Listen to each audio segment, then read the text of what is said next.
On the news tonight, state government proposes budget for 2025 fiscal year. Local government chairman charged to utilize funds for well-being of the grassroots. NLC gives state governors ultimatum for national minimum wage payment. Abroad, Russia denies U.S. President-elect Donald Trump call with President Vladimir Putin on Ukraine. Good evening. Thank you so much for joining us on the news tonight. My name is Eunice Emeazia. The State Executive Council has approved a proposed budget of 936 billion naira for the 2025 fiscal year. This was part of the decisions reached today at this meeting presided over by Governor Sheriff Oborowori at the Government House, Asaba. Ejime Udweme completes the report.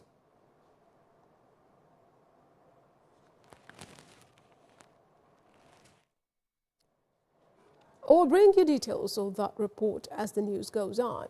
Governor Sheriff Oborowori has charged local government chairmen to utilize their funds for the economic well-being of the grassroots. Governor Oborowori gave the charge while flagging off for a 3-day post-audit retreat for stakeholders of the local government administration held at the Government House, Asaba. Ejime Udweme reports. The governor said the goal of the forum put together by the Office of the Auditor General, Local Government, was to enhance transparency, accountability, and efficiency in local government operations.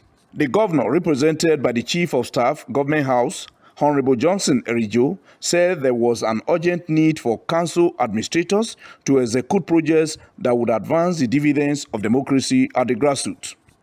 He added that the retreat would enable participants to address financial administration and audit practice matters in the state that are of concern to the local governments. The local government, as a subset of the state, is closest to the grassroots. It is therefore important for the local government administration to be transparent and accountable in ensuring that the dividends of good governance, which the more agenda stands for, are received by all Deltans. The Auditor General, Local Government, Mr. Ikenna Okpaka, said the theme of the retreat, effective utilization of local government funds, focused on the governor's more agenda in relation to zero tolerance for corruption. He said the interactive section added value to audit service delivery aimed at enhancing the utilization of public resources. We gather as a community dedicated to pursuit of excellence, accountability, and transparency in the management of public resources. I am so delighted that this meeting is taking place at this auspicious time that we have new local government chairmen, new local government administration on board.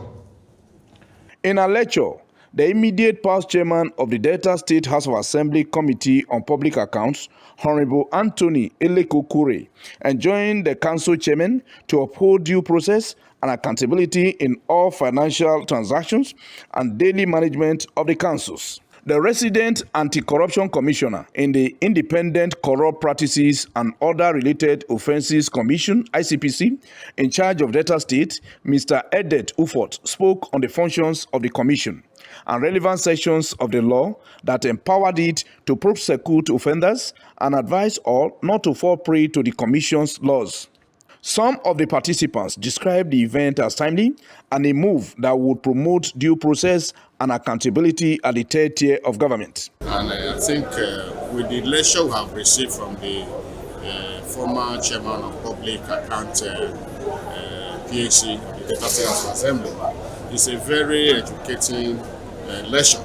The program has come very handy, ensuring that they do not, in as much as they are taking fully charge as the chairman of local government, but that there are principles to follow in terms of spending and utilizing public funds, because it's not a personal fund. The Auditor General, Local Government, Mr. Okpaka, also lectured the participants on procedures for purchases and award of contracts at the local government level. Ejime Udweme reporting. The people of Okoloba community in Bomadi local government area have appealed to the federal and state to come to their aid in addressing the flood ravaging the community.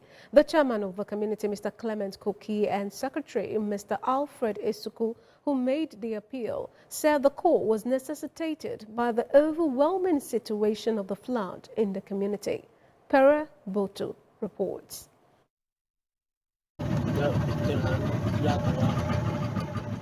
The chairman of Okoloba community, Mr. Clement Koki, and secretary, Mr. Alfred Esuku, who made the appeal, said the call was necessitated by the overwhelming situation of the flood in the community. They said the community thought the water level would have receded by now, stressing that the flood situation had made life unbearable for the people. Mr. Koki and Mr. Esuku pointed out that due to the situation, farmers in the community had to harvest their crops prematurely, adding that schools have also gone on forced holidays due to the flood challenge. Still need food. There's no food, no health care, no nothing. Our children are suffering. Most of them are sick, and the women. The flood is really affecting the community. It's affecting everybody, affecting both old and young, men and women. Even the school too, because of the flood, the school has taken a flood break. So nowhere the children too can go again. They are at home. They said children, the elderly and other aged persons have been exposed to waterborne diseases as a result of the flood which had overtaken the entire community. The community leaders appealed to relevant government authorities to act fast as they don't want to experience the same trauma and devastations they suffered in previous floods. So we really need local government and the state to federal level need assistance. Please, is to consider our present situation. Through this media, we are now reporting to the local government authority that they should come to our aid. Government should come to our aid. They should provide at least a place for us to shift our children and women to a safer place. They also appealed to corporate organizations and well-meaning Nigerians to come to help salvage the situation by providing relief materials such as food items and medicals. I am Pere Botu reporting. The people of Oguname Agbara community in Ogeli North local government area have appealed to Governor Sheriff Oborowori to extend his hands of development to the area, saying they are eager to see the impact of the state governor's more agenda at their doorstep. The people, through the president of Oguname Agbara community, Mr. Gode Owokevo, made the appeal during an interview. The report is presented. Mr. Gode Owokevo appealed to Governor Sheriff Oborowori to help construct the Agbaro 5 junction to Ikeranwe community, insisting that their community has so much to contribute to the growth and development of the state. According to him, the people have heard of the enormous work being done in other communities across the state and seem anxious to join those who would be counted as flag bearers of Governor Sheriff Oborowori's success story. From the point popularly called the 5 junction in Agbaro to Ikeranwe community is less than 10 kilometers. The road sweeps through several communities such as Ugre Ugeli, Ofori, Oguname, and Ikeranwe, all in Ugeli North local government area, but the journey that should take about 10 minutes often lasts about an hour. While the people are happy with the news of development by Governor Sheriff Oborowori in other places, the issue bothering them is when will their own road be done. The president of Oguname Agbaro community, Mr. Gode Owokevo, said their road was difficult to ply, particularly during the rainy season. He affirmed that the community had the capacity of producing foodstuffs to feed Agbaro and neighboring communities, but complained that the poor state of the road had made evacuating their farm produce a major challenge. This is an opportunity now to appeal to our government, Right Honorable Sheriff Oborowori, to cut our aid, to help us to fix our road, so that we can get access road from here to Ikeranwe to Agbaro. And all the things we get, we can still carry them from here to Agbaro to Montego, so that the economic situation of the community should be. The President General said the secondary school in the community could have gone into extinction but for the magnanimity of Olorogun Godwin Agofre, the chairman of G. Agofre Motors, who had been maintaining the road for years. He said he provided free buses to convey students and teachers to schools in the community. Mr. Okwokewo said while the students and teachers have a shoulder to lean on, members of the community remained in pain over the poor state of their roads.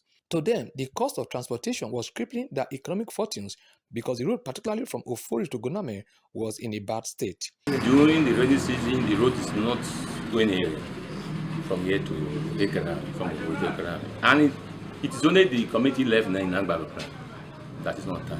For the 800 students of Oguname Secondary School, Olorogun Godwin Agofre is God sent.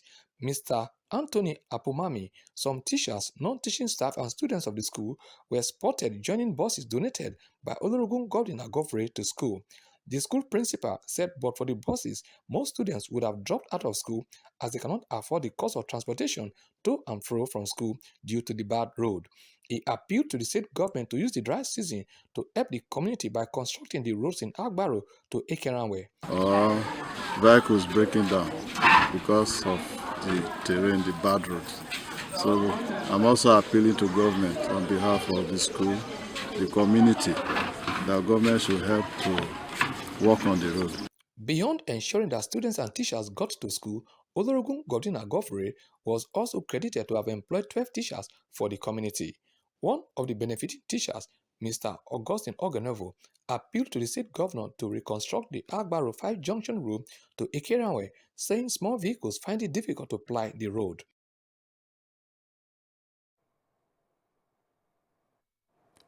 Frontline fertility assisted conception provider Nordica Fertility Center Asaba has celebrated its 15th anniversary with a call on persons struggling with infertility not to lose faith. The anniversary, which held in Asaba, witnessed hundreds of well-wishers, including families who have been enabled to give birth to their own babies through the numerous assisted reproduction techniques, ART. The report.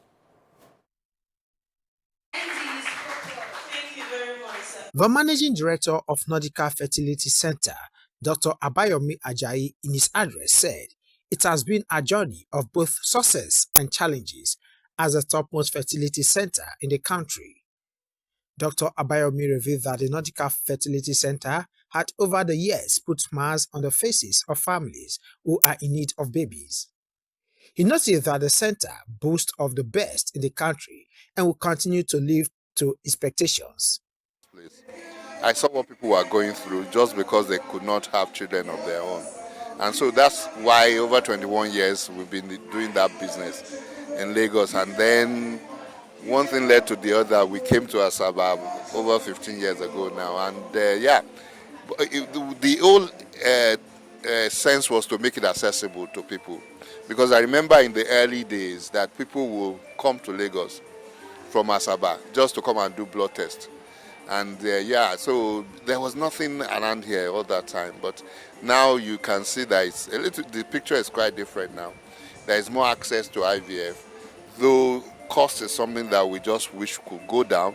So what we actually are seeing now is that many people from abroad are coming back to Nigeria to do IVF, and we have quite a number of them. We want to tell you that there is hope. There is nobody that is hopeless, and there is always something that can be done for you. You just need to go to the right people. And remember, you are never alone. The regional manager of Nordica Fertility Center, Asaba, Dr. Anne Onyekwere, said the 15-year anniversary was to also create awareness for people who are yet to give birth and encourage them not to lose hope. Dr. Onyekwere said some people had a wrong perception of what vitro fertilization, IVF, was all about, which has discouraged many couples. What we are seeing now with the awareness, more people are going to, because they now know, more people are going to come. And Nordica, always at the cutting edge of whatever innovations. With the successes, people coming, seeing their children, the children growing, and the people now bringing their friends, say, see, oh, this is what happened to me. Now people have come to accept it the more. A couple on the occasion won free full cycle IVF treatment in a raffle draw courtesy of the Nordica Fertility Center. I thank God today that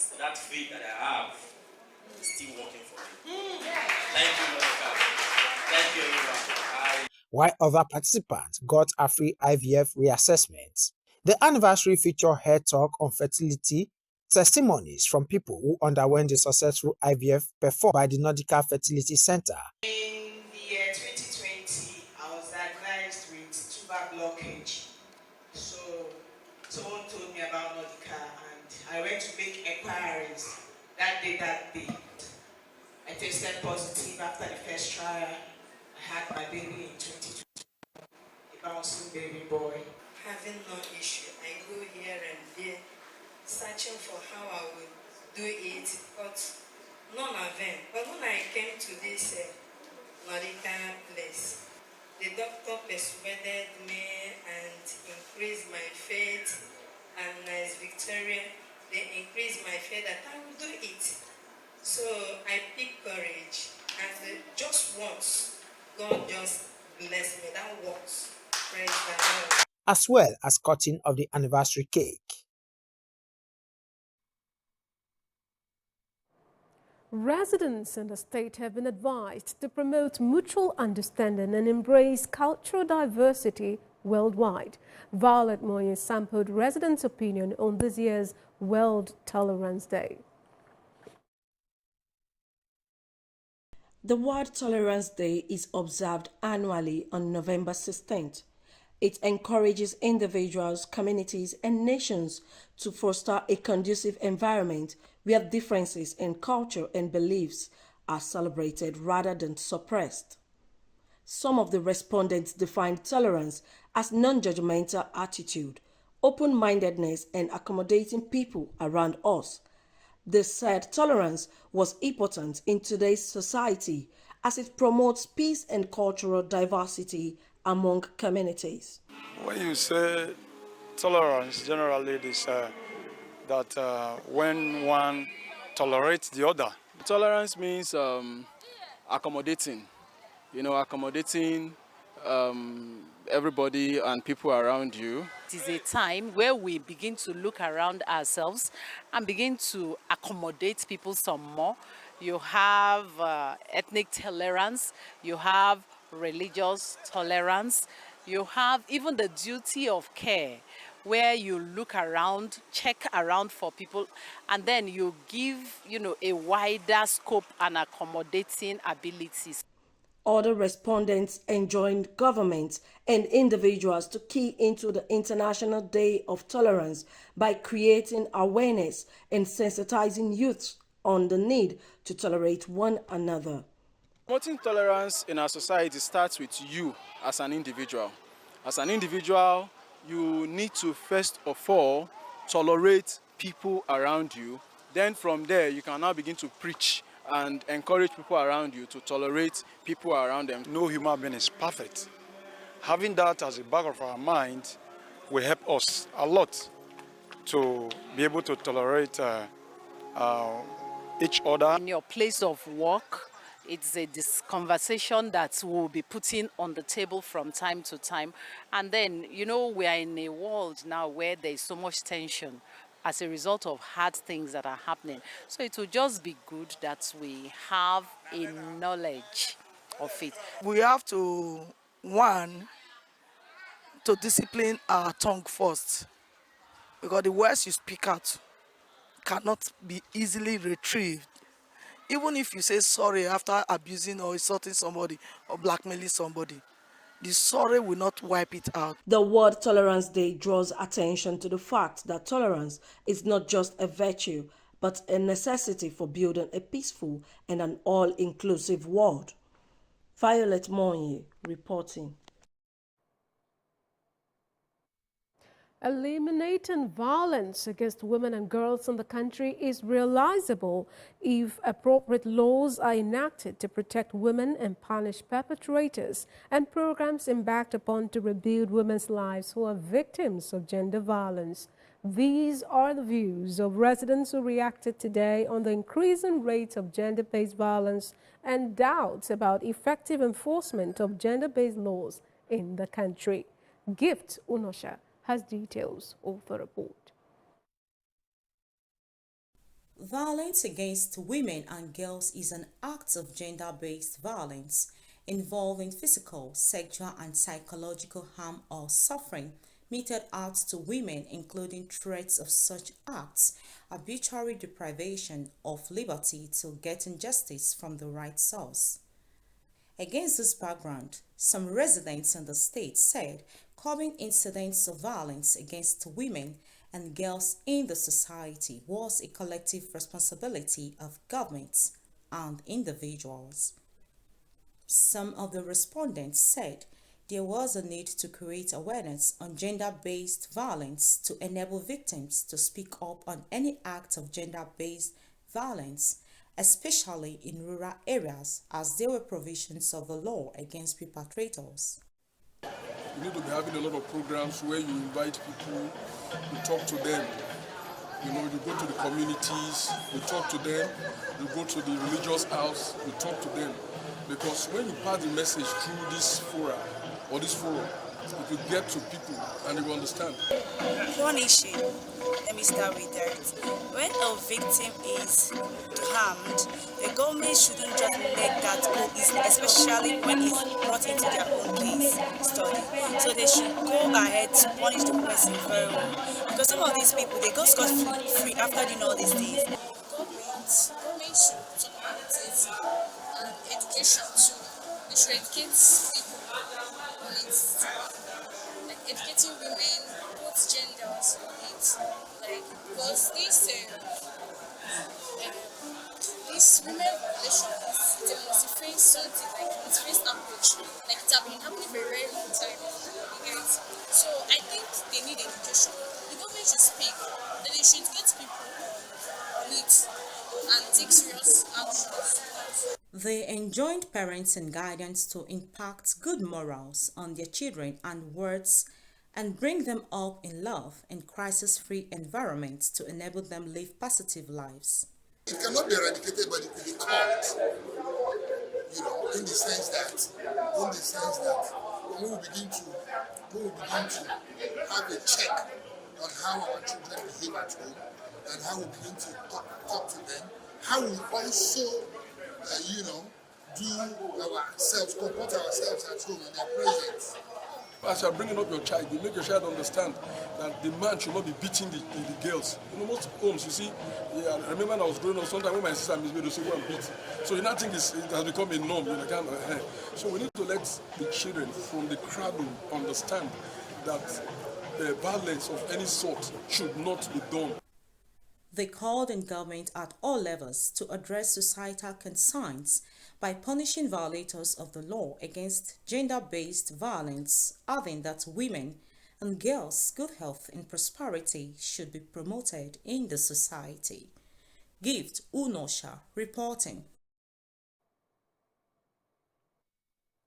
The deputy spokesman of the House of Representatives, Honorable Philip Agbese, has stated that his decision to lead parliamentary support for President Bola Tinubu's tax reform bills currently before the National Assembly stems from the need to stimulate the economy and establish a streamlined tax administration system free from multiple taxation.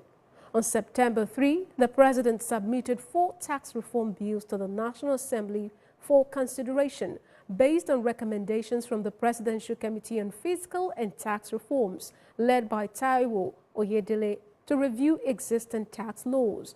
The bills include the Nigerian Tax Bill 2024 aimed at providing a fiscal framework for taxation in the country and the Tax Administration Bill, which seeks to offer a clear and concise legal framework for all taxes, reducing disputes.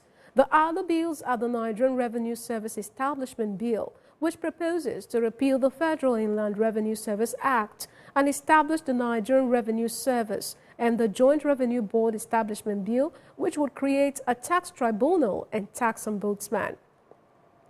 The executive bills have faced opposition from state governors who requested their withdrawal a fortnight ago to allow for more consultation, a proposal rejected by the President. Speaking to journalists in Abuja, Honorable Agbese expressed his conviction that the reform bills will stimulate the economy if enacted and implemented. He urged the 36 state governors to reconsider and support the federal government, highlighting that overtaxation complaints are widespread and a significant number of businesses fail to remit taxes to the government.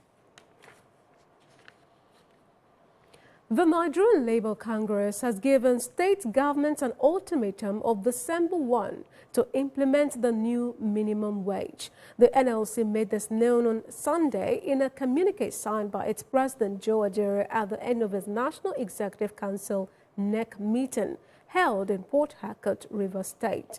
Comrade Ajero, who expressed dissatisfaction over the delay by some states to implement the new wage, said workers in affected states were finding it difficult to sustain themselves given the worsening state of the economy. He called on government to embark on a wage review and immediately implement concrete interventions that will relieve the sufferings of Nigerians. He also said the NLC would initiate a series of industrial actions in all non-compliant states and would not relent until the minimum wage is fully implemented across Nigeria. The NLC president, while calling for immediate concrete interventions from the federal government, called for the implementation of comprehensive social protection policies to shield Nigerians from poverty and ensure a living wage. He decried the fact that the current price of petrol is significantly higher than the real market price. Comrade Ajero called on President Bola Tinubu to release the remaining protesters in various jails across the nation, as NLC had severally demanded earlier, and create adequate safeguards to avert future occurrence. The Academic Staff Union of Universities, ASU, has called for the use of accumulated unspent funds earmarked for tertiary education, warning that leaving these resources stagnant could hinder the growth and development of Nigeria's universities. This demand was raised during a one-day strategic engagement organized by the Tertiary Education Trust Fund (TET-Fund) in Abuja, bringing together leaders of beneficiary institutions to discuss enhancing the impact of tertiary education funding. At the event, TET-Fund's Executive Secretary, Architect Sani Ekono, stated that the meeting marked a new chapter for the agency in aligning its priorities with the needs of stakeholders to optimize performance. With the recent increase in education tax from 25% to 3%, Ekono emphasized TET-Fund's potential for greater contributions to infrastructure, academic programs, and access to quality education across Nigeria. ASU President Professor Emmanuel Osodeke raised concerns about proposed tax changes affecting TET-Fund, warning that they could significantly impact university funding. Osodeke underscored that proposed tax reductions, while favorable to industries, could undercut essential funding for higher education.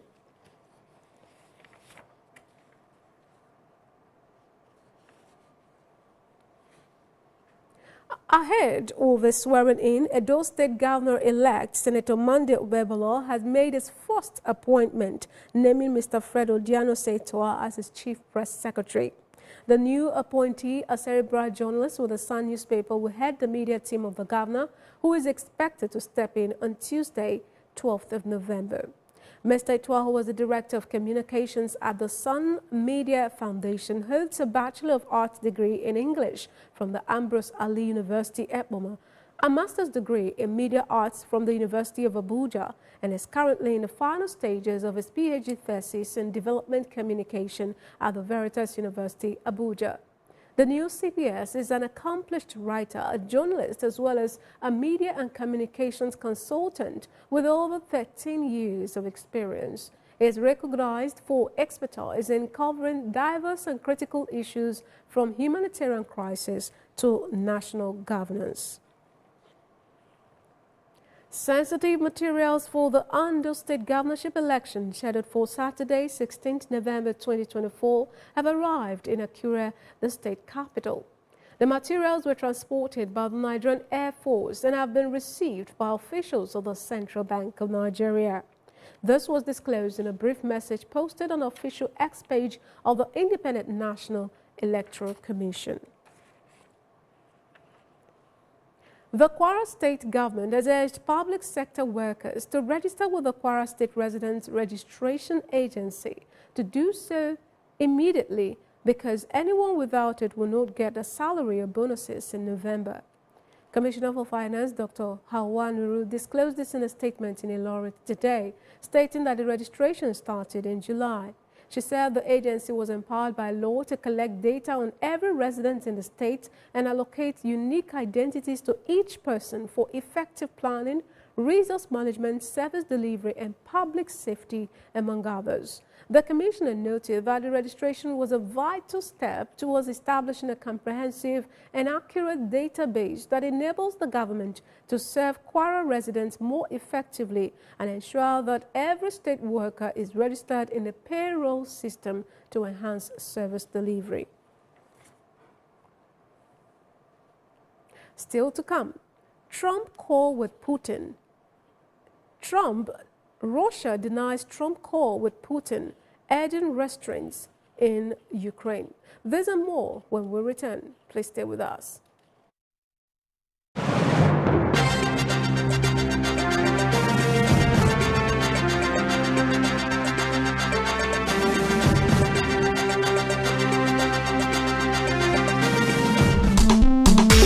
The Quest for the Helpless Initiative NGO recognizes exemplary individuals and organizations who have contributed to the development of humanity. They are His Excellency Babajide Sanwo-Olu, Governor Lagos State. His Excellency Sheriff Oboroweri, Governor Delta State. His Excellency Yusuf Abbas, Governor Kano State. Mr. Aliko Dangote, Chairman Dangote Group. Mr. Paul Kagame, President Rwanda. Right Honorable Anthony Alburns, Australia. Right Honorable Christopher Luxon, New Zealand. The event comes up on the 15th day of December 2024 at the Admiralty Conference Center, Victoria Island, Lagos. Time 6 p.m. For sponsorship and advertisement, call 0809-273-7078. Supported by the Mayor of Housing, TSS Multimedia International Limited, Kekes Food Industry, and Tesco's Engineering Limited.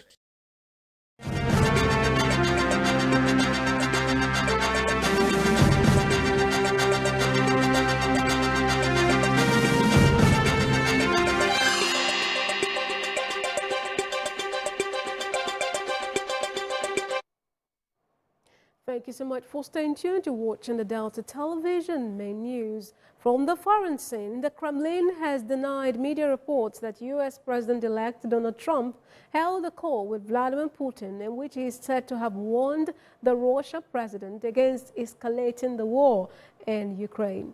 The call, which was first reported to have happened on Thursday, Trump was also reported to have mentioned America's extensive military presence in Europe to Putin. A Kremlin spokesperson said the reports were pure fiction, while Trump's team told newsmen that it would not comment on the president-elect's private calls. Trump has promised to end the nearly 3-year-long war in Ukraine, but has yet to outline how he intends to do so. President Zelensky had previously warned against conceding land to Russia and has said that without U.S. aid, Ukraine would lose the war. Let's now join our business news desk for happenings in the business sector.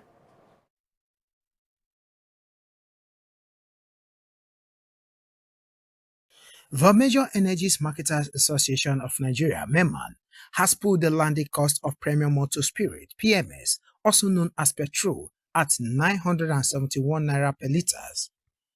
The association said the estimated Nigeria's landing cost of petrol dropped by 20.34% to 971.57 naira per litre over the past 3 months.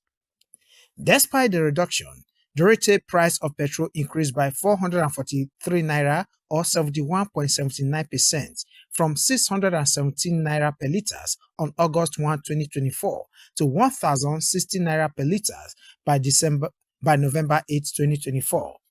Data released by MEMA's Competency Center indicated that oil marketers imported petrol at 1,219 naira per litre, while Brent crude oil price stood at $80.72 per barrel at an exchange rate of 1,611 naira per dollar in August.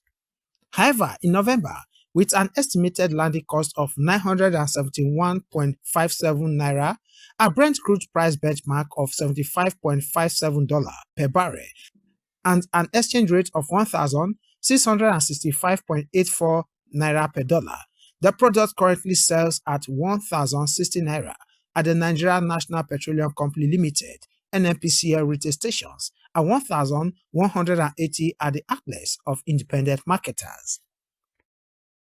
The total debt of the 36 states in Nigeria rose to 11.47 trillion naira as of June 30, 2024, despite allocation by the Federal Accounts Allocation Committee (FAC) and their respective internally generated revenues (IGRO). An analysis of data from the Public Debt Report released by the Debt Management Office (DMO) said the rise was 14.57% higher than the 10.01 trillion naira recorded in December 2023. External debt for the states and the Federal Capital Territory also climbed from $4.61 billion to $4.89 billion within the period under review. In naira terms, the debt increased by 73.46% from 4.15 trillion naira to 7.2 trillion naira following the devaluation of the naira from 899.39 per dollar in December 2023 to 1,470.19 per dollar by June 2024. However, domestic debt for states and the FCT declined from 5.86 trillion naira to 4.27 trillion naira. In total, states and the FCT accounted for Nigeria's public debt of 134.3 trillion naira in June 2024, a decrease from their 10.29% share in December 2023, even as their nominal debt levels increased. The DMO's report comes after budget reports said that the 32 states of the Federation relied on FAC for at least 55% of their total revenue in 2023. According to the 2024 report released last week, the development pains the over-reliance of the state governments on federally distributable revenue and accentuates the vulnerability of the state governments to crude oil-induced shocks and other external shocks. The report further said that 14 states relied on FAC receipts for at least 70% of their total revenue. Furthermore, transfers to states from the Federation account comprise at least 62% of the recurrent revenue of 34 states, except Lagos and Ogun, while 21 states relied on federal transfers for at least 80% of their recurrent revenue. The State Executive Council (SEC) has approved a proposed budget of 936 billion naira for the 2025 fiscal year. This was part of decisions reached today after its meeting presided over by Governor Sheriff Oborowori at the Government House, Asaba. Ejime Udweme reports.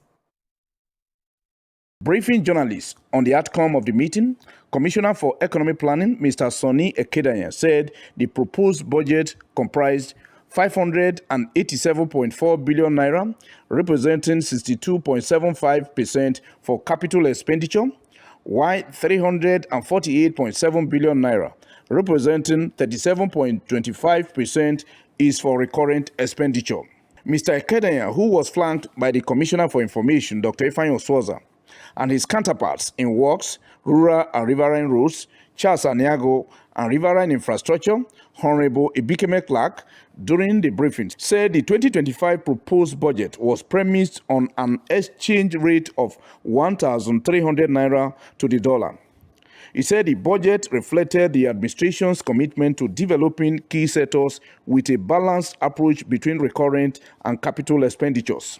Mr. Ekedanya said the 2025 proposal is 29.12% larger than the current year's budget, demonstrating dedication to advancing the state's development. The commissioner said budget area of focus included agriculture, micro, small and medium enterprises, support youth empowerment, tourism, entertainment, social safety nets through poverty alleviation, physical infrastructure, healthcare, and education. Mr. Ekedanya, who remarked that the Governor Sheriff Oborevwori administration was anchored on transparency and accountability, added that the 2025 budget will be 100% funded without borrowing. Also speaking, the Commissioner for Information, Dr. Ifeanyi Oswoza, said ESCO approved a range of impactful projects that will benefit communities across the state. He said with the 2-year anniversary of the present administration on the horizon, the ESCO emphasized that the importance of future-oriented planning was inevitable. Dr. Oswoza said the meeting also confirmed the appointment of Dr. Greg Oputa as the Obi of Abo in Ndokwa East and Professor Epiphany Azinge, Senior Advocate of Nigeria, as the Asagba of Asaba Kingdom in Oshimili South local government area. He added that many infrastructural projects were also approved covering critical areas. Commissioner for Works, Rural and Riverine Roads, Mr. Charles Aniago, disclosed that SEC directed that contractors whose projects had lasted for more than 1 year without mobilizing to site should be re-examined. He said the meeting approved new roads, including the reconstruction of the Uziri Asabase Bridge and adjoining roads in Ndokwa East and Isoko South local government areas. 6 internal roads in Isoko South, as well as Alisimie Owanta Road in Eka North East. Internal roads and drains were also approved at the NYC orientation camp at Iseluku in Anyocha North local government area. Also approved was the construction of access road to Air Force Base at Osubi Airport, Opete Road by Plantation City to Opete, Waterside in Udu local government area, among others. He said the approvals were in line with government desire to open up the communities for greater development. The Commissioner for Riverine Infrastructure, Honorable Ebikeme Clark, lauded Governor Oborevwori for his efforts in developing riverine communities in the state. He said Governor Oborevwori's approval for the construction of a modern secondary school in Oproza and the construction of access roads to the Nigerian Maritime University, Okerenkoko, both in Warri Southwest local government area, was ratified. The 2025 proposed budget, when presented to the State House of Assembly for approval and subsequently approved and passed into law, will help to fast-track development in Delta State come 2025. For Delta TV News, Ejime Udueme reporting. And in sports, Bright Osai Samuel has expressed delight after making his 100th appearance for Turkish Super League outfit Fenerbahce. The Nigerian international attained the milestone in the Jose Mourinho side's 4-0 thrashing of Sivasspor yesterday. The defender featured for 90 minutes in the home victory. The 26-year-old celebrated the achievement on the social media. Osai Samuel linked up with the Yellow Canaries from Sky Bet Championship Club, Queen's Park Rangers, in January 2021. And now a thought for the day. Gratitude unlocks the fullness of life.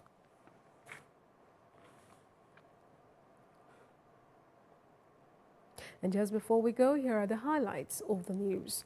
Delta State Executive Council has proposed a budget size of 936 billion naira for 2025 to be presented to the State House of Assembly for approval. This was part of decisions reached at the State Executive Council meeting presided over by Governor Sheriff Oborevwori at the Government House, Asaba. Governor Sheriff Oborevwori has charged local government chairmen to utilize their funds for the economic well-being of the grassroots. Governor Oborevwori gave the charge while flagging off a 3-day post-audit retreat for stakeholders of the local government administration held at the Government House, Asaba. The Nigerian Labour Congress has given state governments an ultimatum of December 1 to implement the new minimum wage. The Kremlin has denied media reports that U.S. President-elect Donald Trump held a call with Vladimir Putin in which he is said to have warned the Russian president against escalating the war in Ukraine. And that's the size of our bulletin tonight. Thank you so much for being a part of it. I am Eunice Emezia. Good night.